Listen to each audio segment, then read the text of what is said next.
Őt egy alkalommal Carl Lewis egy elefánt hátán.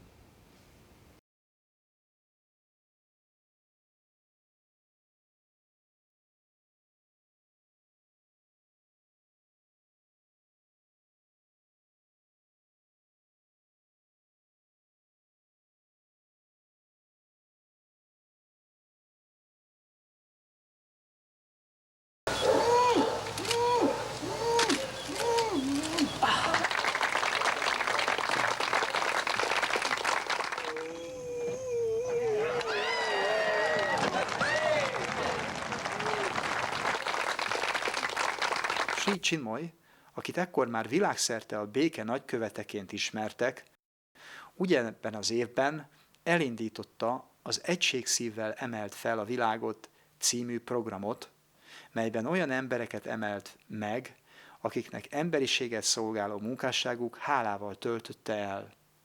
Köztük volt Desmond Tutu érsek, Nelson Mandela, Sting, Carl Lewis,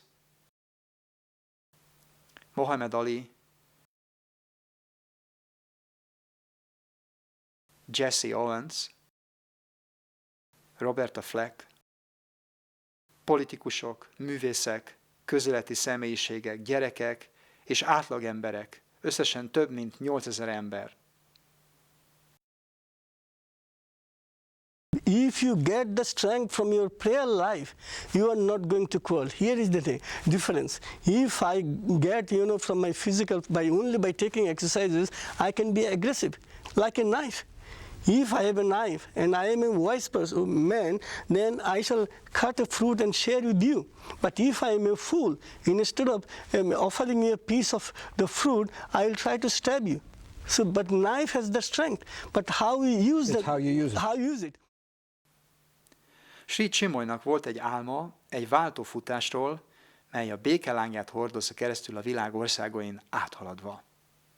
Ez az álom indult útjára 1987-ben Sri Chinmoy Egységotthon világbékefutás néven.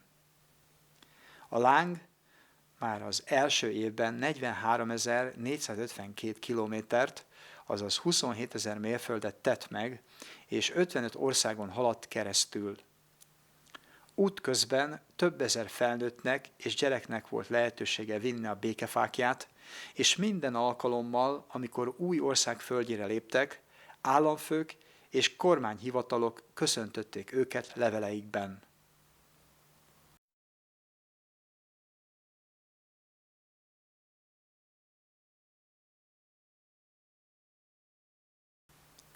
Brian Mulroney, kanadai miniszterelnök így köszöntötte a futókat.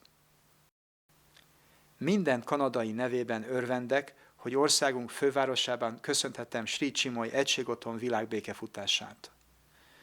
A békefutás a világbékébe vetett közös reményünket képviseli.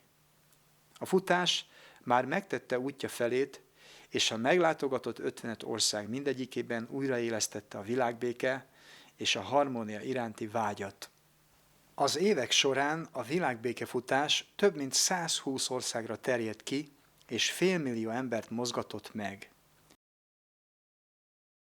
Számos híresség tartotta a fákját, köztük II. János Pál pápa, Nelson Mandela elnök, II. Erzsébet királynő, a béke Nobel-díjas Lech Walesa, Desmond Tutu érsek és a Dalai Láma.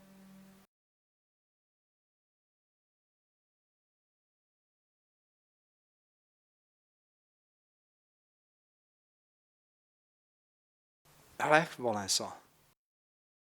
A világbékefutás útvonala úgy köt össze minden országot, mintha a határaik nem is léteznének.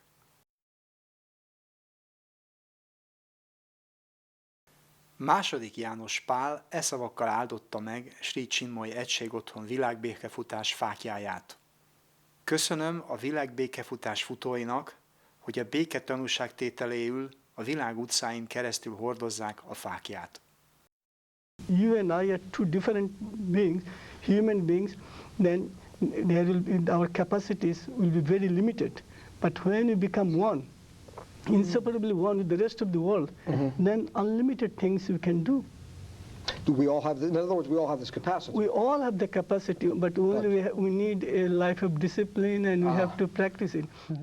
If you go from place to place and feel that all the houses, all the countries belong to us, being his children, we feel that the Creator and the creation are one. So my brothers and sisters are living in another country, and here I'm taking these flames of aspiration, flame of oneness. I'm carrying my flames of aspiration, you are carrying your flames of aspiration. It is only aspiration that makes us one, give us the feeling of inseparable oneness. Sri Chinmoy szerényen azt mondja magáról, hogy mindenhez ért, de semmihez sem igazán. Intuitív módon magától tanult zenélni. Ha megtetszett neki egy hangszer, addig gyakorolt rajta, amíg elő nem tudta hozni annak sajátos hangját. Rendszeresen ad elő csellón, fuvolán, bambuszfuvolán, hegedűn, harmóniumon, szintetizátoron, ukulelén és zongorán. Kedvenc hangszere az S-Raj, amelyen 1976-ban kezdett játszani.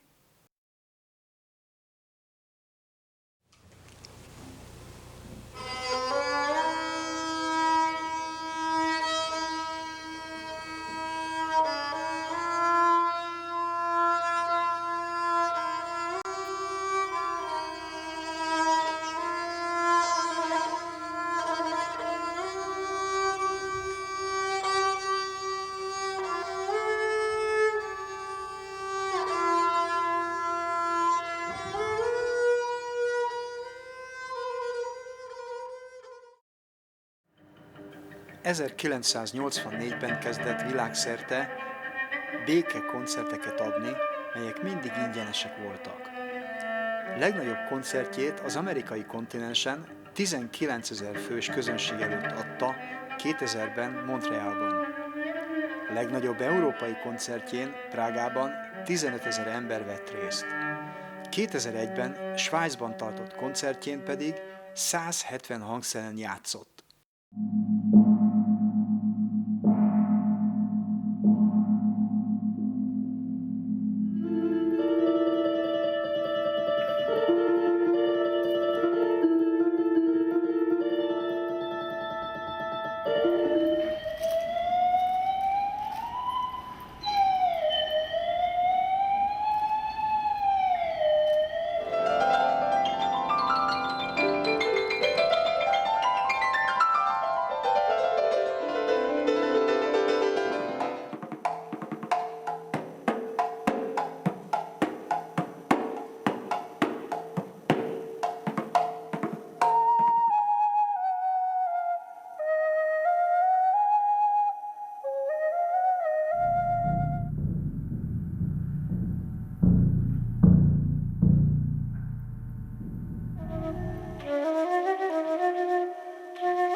Sri Chinmoy azt mondja, hogy belső világában szüntelenül zenét hall. Ez a belső zene ihlette közel 20 000 bengáli, szanszkrit és angol nyelvű énekét és kórusművét.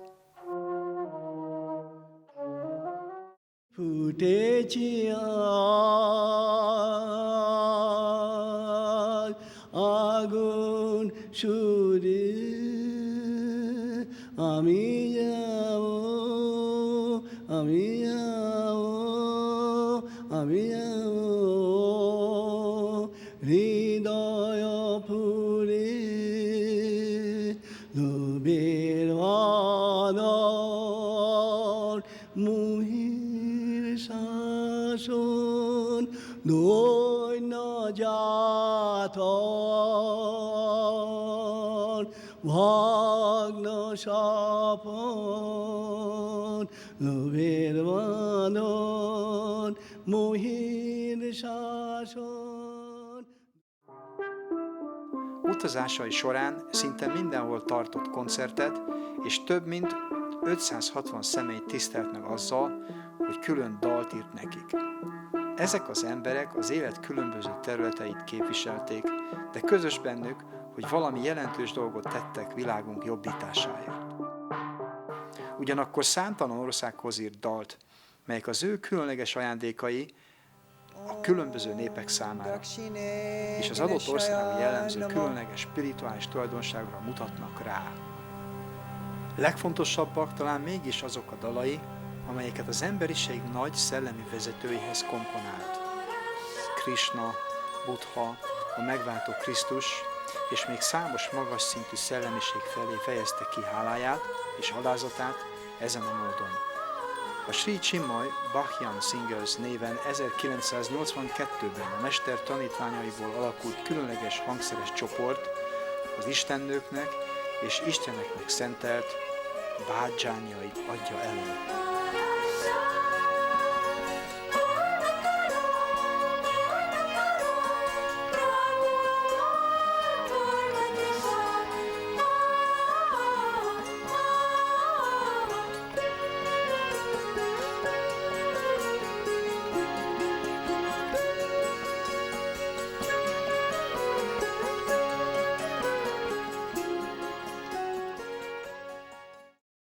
A zene túllép a nemzetek, nemzetiségek és vallások határain.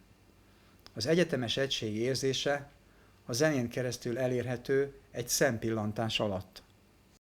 1974. november 19-én Sri Chinmoy kanadai útján ottawai szállodaszobájában úgy érezte, hogy pillanatnyilag azzal tudná megörvendeztetni Istent, ha rajzolna. Kint hideg volt, és szemerkélt az eső, de a mester útnak indult a városban, hogy rajzpapírt és krétát vegyen. Miután visszatért a szobába, rajzolt egy rózsát.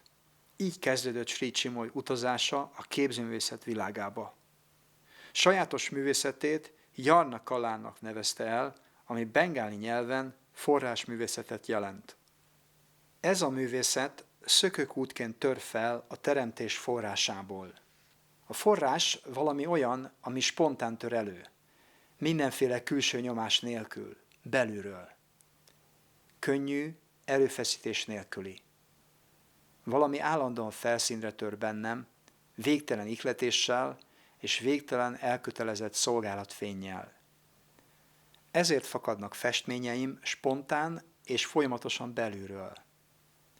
Sri Chinmoy a belső világban megélt tapasztalatait fordítja le a színek és a formák nyelvére. Festményei percek alatt, vagy akár egy perc tört része alatt készülnek el. A művész közben erősen összpontosít, hogy fenntartsa belső élmény iránti érzékenységét. A festmény víziója és külső megjelenítése között habozásnyi idő sem telik el. Innentől kezdve Sri Chinmoy gyakran egész éjszakákon át festett, és 1975. október 3-ára elkészült a 100. festményével. 1976. április 29-én megfestett egy 8,2 méter hosszú és 3,6 méter széles képet, melynek a legnagyobbnál is nagyobb címet adta.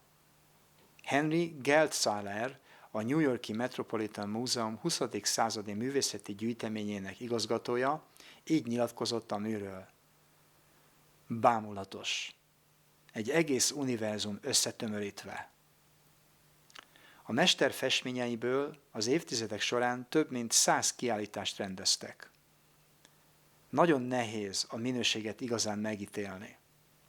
Festő vagyok. Több mint 140 000 képet festettem. Néhány festményről őszintén érzem, hogy nem jó. De legnagyobb meglepetésemre néhányan határtalanul csodálják ezeket a festményeket, és úgy érzem, hogy őszinték a csodálatukban és a dicséretükben. Úgy érzem, hogy a mennyiségre ugyanúgy szükség van, mint a minőségre. Elég gyakran megyek bevásárlóközpontba. A bevásárlóközpontban rengeteg különböző élelmiszer van, és azt választom, amire szükségem van, vagy amit akarok. Ha a bevásárlóközpontban csak egyetlen dolog lenne, akkor sok más vásárlóval együtt csalódott lennék. Tehát a mennyiségnek és a minőségnek együtt kell járnia. 1991 végén Sri Csinmoy Málta szigetére utazott. December 29-én egy kis jegyzetfüzetbe rajzolta az első madarat. A madaraknak nagyon különleges jelentősége van, a szabadságot testesítik meg. Látunk egy madarat az égbolton repülni, és saját belső szabadságunkra emlékeztet bennünket. A lélek madárként szárnyal a végtelen égboltján. 2 évvel később, 1994. január 5-én a Fidzsi-szigeteken készült el az 1 milliómodik madárrajz, de számuk 2007-re 15 millióra duzzadt. Én a mennyiségért vagyok felelős. Belső vezetőm, legkönyörületesebb, legfelsőbb uram felelős a minőségért. Sri Csinmoy vonalrajzai egyszerűséget és kedvességet sugároztak.